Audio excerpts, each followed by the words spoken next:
This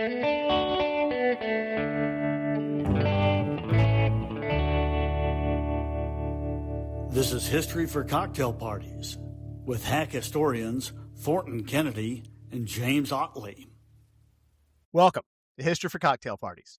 My name is Thornton Kennedy. And I'm James Ottley. And we are on episode 3 of the hunt for John Wilkes Booth. And we're actually near the end of this story.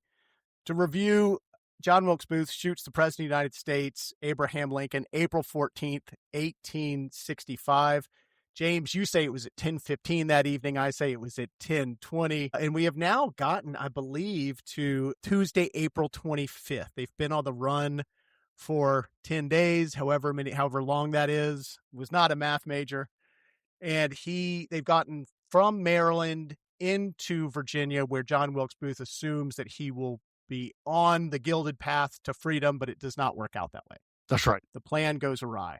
They have found a shelter in the barn of Richard Garrett. And as you know, our signature cocktail is the Garrett's Barn Ember.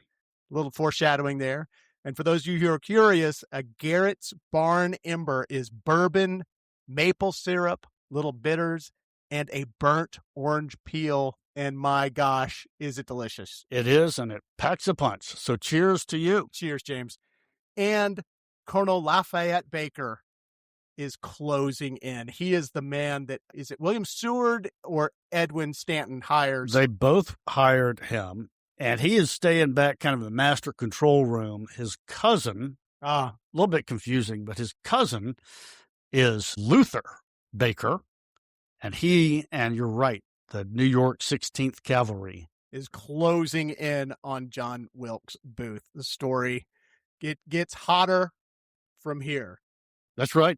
Before we get started, let me say a quick words about our partners, Play.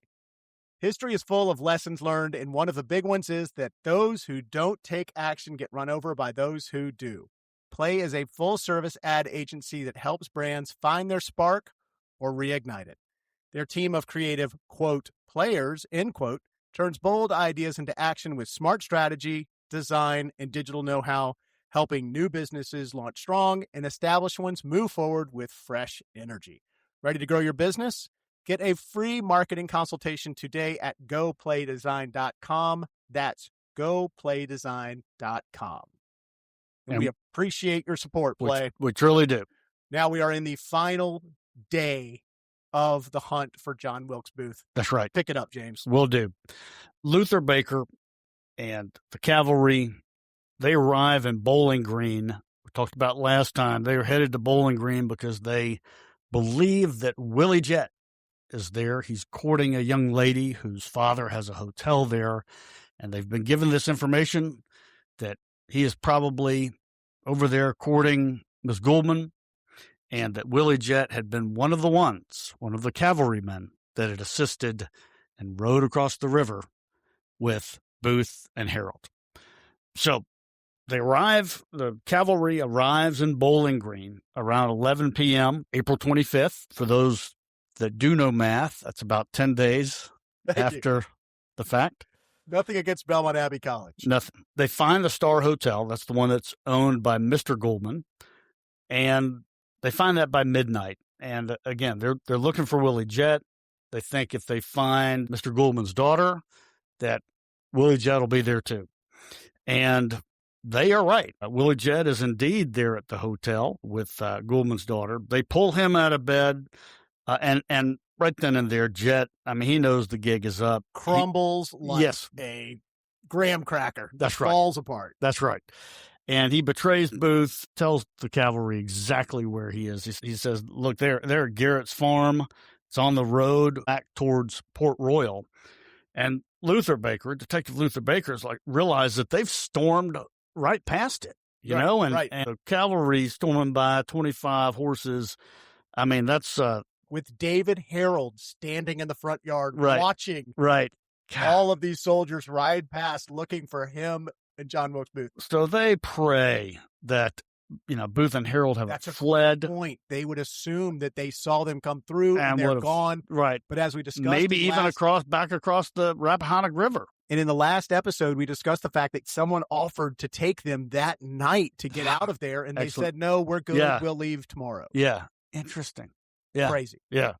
They pray it's not too late. They're going to gallop full steam back to Garrett's farm, and hopefully they'll still be there. So the cavalry mounts up.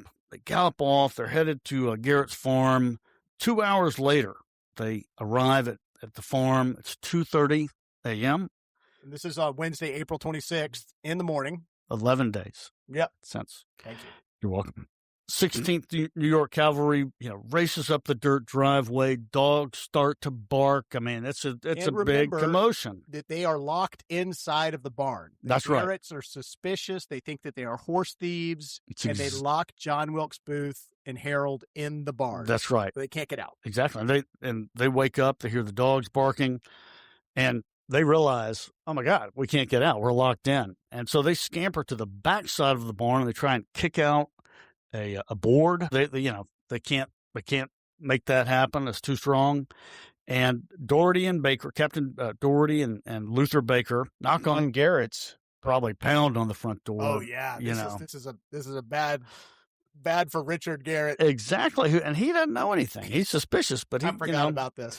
And they start to interrogate him, and he's like, "Well, I don't know anything. These guys, I'm trying to help them out, and I mean, they're about to take him out back." And so John Garrett, one of the sons, also goes by Jack, runs up, and he tells them, "Look, Booth and Harold, they're in the barn. Stop beating up on my." I heard that they beat him up. They really roughed Richard Garrett up. Yeah. Well, God, they've just police brutality. 1865. That's style. right. Luther Baker points to the barn, and he orders, this is kind of funny, he orders John Garrett to go into the barn and get Booth and get his weapons. And he says, well, they know you, they meaning Booth and Harold, know you, Garrett, John Garrett. And so you can go in and tell him to come out. And it's true, they do know him. They do know that he's the one that ordered them out of their house, and also the one that's apparently locked them in the barn. Right. Right. So yes, the very true statement there. John Garrett refuses. It's a death sentence. Luther Baker threatens to burn the whole farm down if he doesn't comply. And so he has no choice. And so Baker, this is kind of comedic and looking back on it, but Baker pushes John Garrett through the barn door, grabs him by the collar, pushes him through, and closes the door behind him. Wow. Can you imagine being John Garrett at that point? And Booth, comes over, he sees this John Garrett. I don't know how close he gets, but he goes, "Damn you, you've betrayed me. If you don't get out of here right now, I will shoot you right now." And Garrett sees Booth reaching behind his back down to his belt for one of his revolvers. And, he does some quick calculations there, not doing Georgia math, I guess. And he realizes, look, Luther Baker burning down my farm is a hell of a lot better than getting shot dead right here, in this tobacco barn.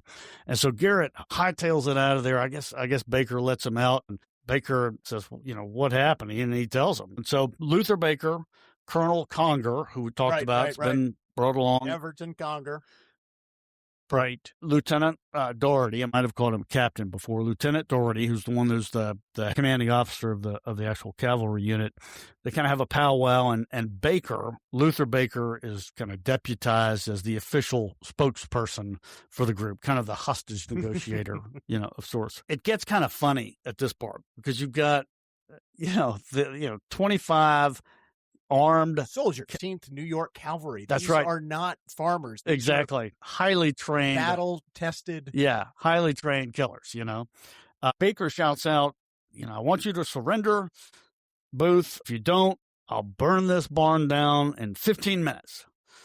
And waits a minute, a voice speaking from inside the barn, he hears it, he yells out, he says, "Who are you?" This is Booth. He says, "What do you want? Whom do you want?" Baker says, "Well, we want you. And we know who you are, and give up your arms and come on out right now." It's like, "Young man." He didn't say young man, but anyway.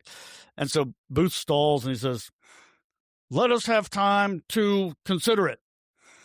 And surprisingly and humorously, they give it to him. They're like, Baker says, very well. Take all the time you need.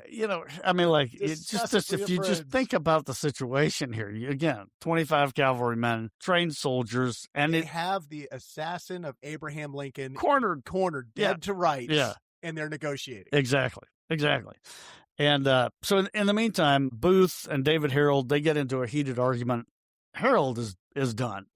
At this point. This is over. He is served. I mean, he's done. And he says, look, you could choose to not give yourself up, but I'm going to give myself up. And, please let me go. And so Booth, he doesn't agree to it just yet, but Booth yells out again to the soldiers outside and says, who are you? And what do you want? And Baker kind of confers with Doherty and Conger, and he replies, well, it doesn't make any difference who we are. We know who you are, and we want you. We want to take you prisoners.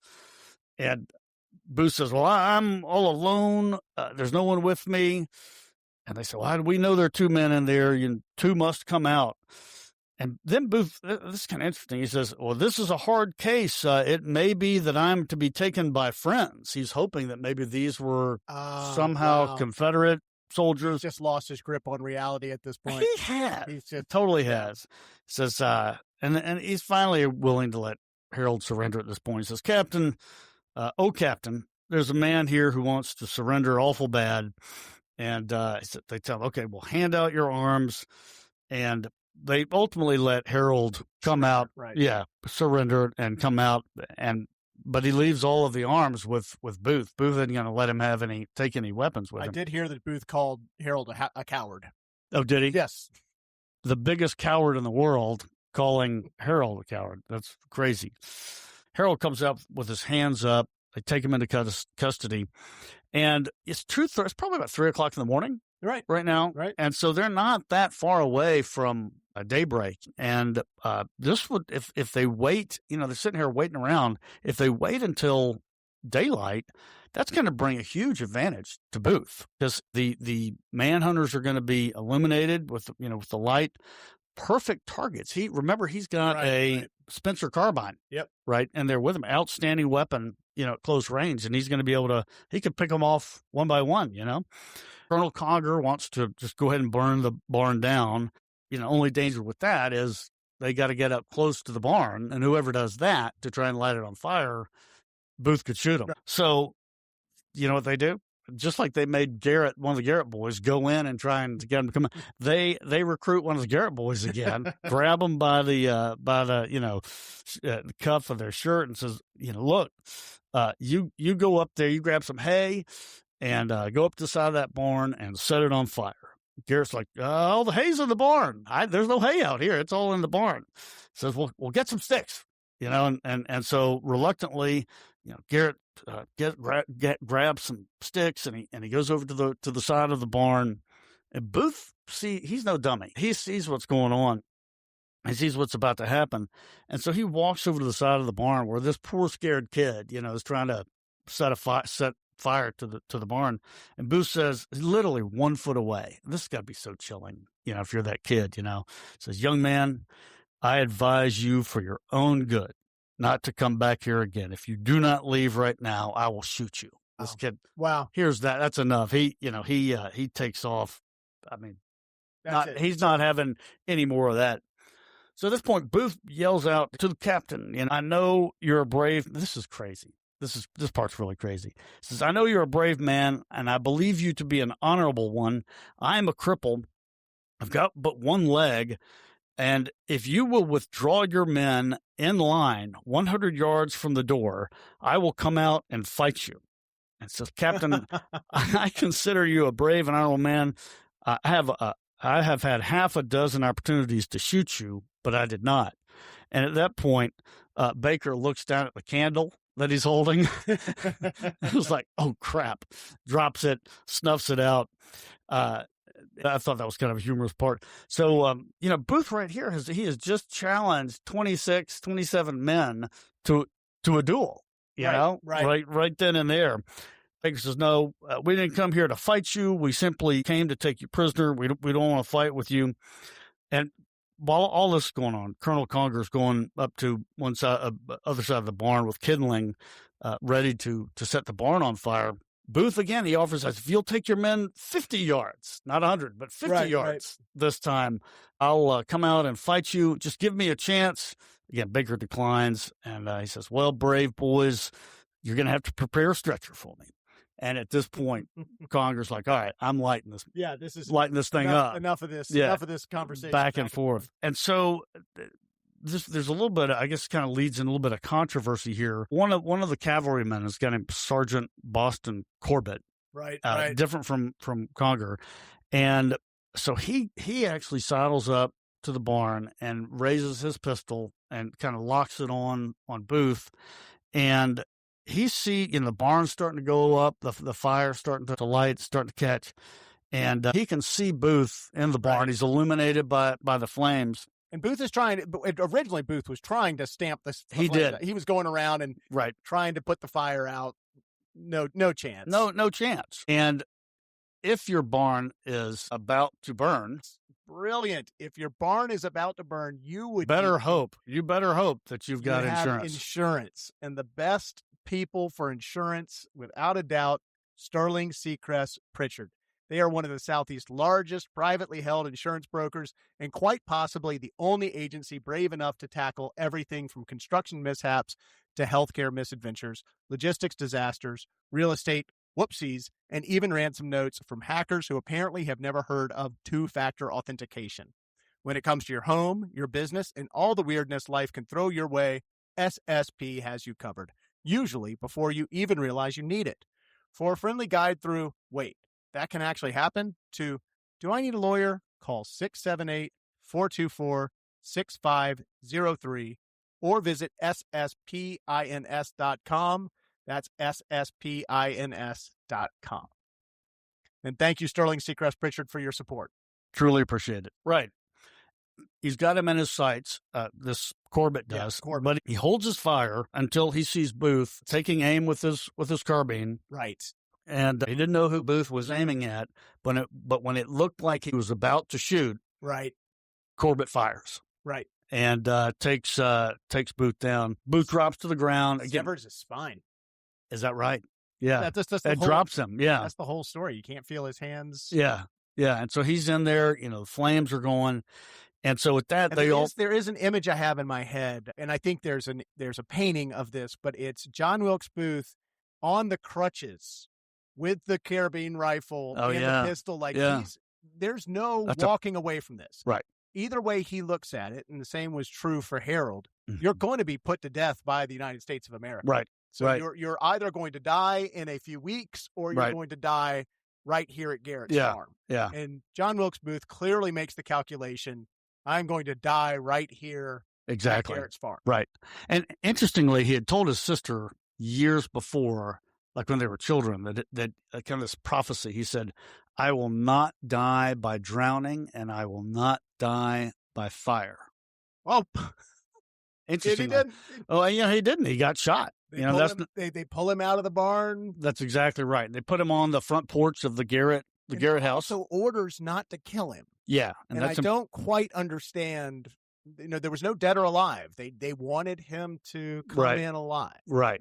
Why? Well, I think Stanton wanted to know, were there other conspirators? Wanted the whole story. Just in I guess the same way now, if somebody commits a crime. But if we get into the conspiracies, Stanton would definitely not want him to testify. That is a good, that's going to be your counterpoint when we do get into the conspiracy theory part, for sure. Yeah, so, exactly. That's contradictory. And it is contradictory. I don't understand why there was this order to take him alive. Right. When all the evidence after the fact suggests that it was a heck of a lot better for everyone involved, that John Wilkes Booth did not live to answer any questions about who sent him. Right.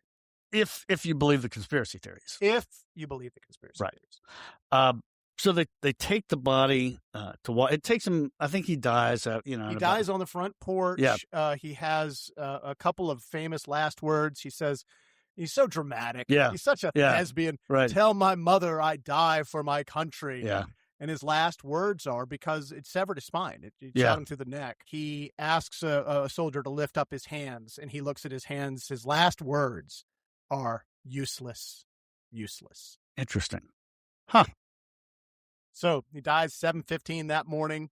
And then the controversy sort of begins, because his body is transported back to the steamship John S. Ide, where it is supposed to be. It's supposed to go back to D.C. Well, and I think they did actually take it back to. I think they took the body back to D.C. and then they were going to do a burial at sea. Do you think they did this off the Ide? Maybe they did. Well, the story is that his remains are buried in the old Arsenal Penitentiary. Right. But right. There was a rumor that it was buried at sea. Yeah, and so Edwin, Secretary of the War Department, Edwin well done on episode 3. Right. Did not want Booth's grave to become like a shrine. Interesting. Yeah, and so he got these, and I had it was sailors from the Montauk. So I think the body did. Oh yeah, go the autopsy back is aboard the USS Montauk. Okay, and it confirms the body is indeed John Wilkes Booth. Okay, allegedly. And so Stanton gets these sailors from the Montauk and Baker, and they put the remains in a little boat, and they pretend to row the body out to deep water. This would be in the Potomac River, and buried at sea in the Potomac. And I guess the press is there. And so the press, they take the bait. He's being buried at sea. So it's a spectacle. Right. It's a spectacle. But they kind of get out of sight, turn the little boat, and they start paddling or rowing down to this point on the Potomac called Greenleaf's Point, and that's where the old arsenal, or it's also called the old penitentiary, is. And there's a Major Benton who's there. He's the commanding officer of the old penitentiary. They hand the remains. I've got it that they hand the remains over to him, and he has the body buried in a secret unmarked grave at the old penitentiary. Fast forward a little bit, February 13th, 1869, Andrew Johnson, after pardoning Mudd, right, which we talked about a couple of days after pardoning Mudd, orders the War Department to surrender Wilkes's remains to his family. The remains are taken to Baltimore. They sit in a vault at the Greenmount Cemetery for 4 months. And then on June 26, 1869, his remains are buried in an unmarked grave in a family plot with no headstone. Wow. Yeah. Just to make sure, I guess, it doesn't become some type of shrine for a lost cause or that kind of thing. It's interesting. Yeah. It's a great, great story. And there's another thread here that we haven't gotten into, which is we'll get into in episode 4, which are the conspiracies surrounding John Wilkes Booth's alleged death. Yes. So there you have it. It's one of the most exciting manhunts in the history of the United States of America. The assassin, the largest Abraham Lincoln, largest up until that point, and huge reward money. And then he's supposed to be taken alive, and he's shot in the back in Garrett's barn. That's right. So if y'all enjoyed this series, please like and subscribe, and we'd always appreciate a comment. Absolutely. Thanks for listening.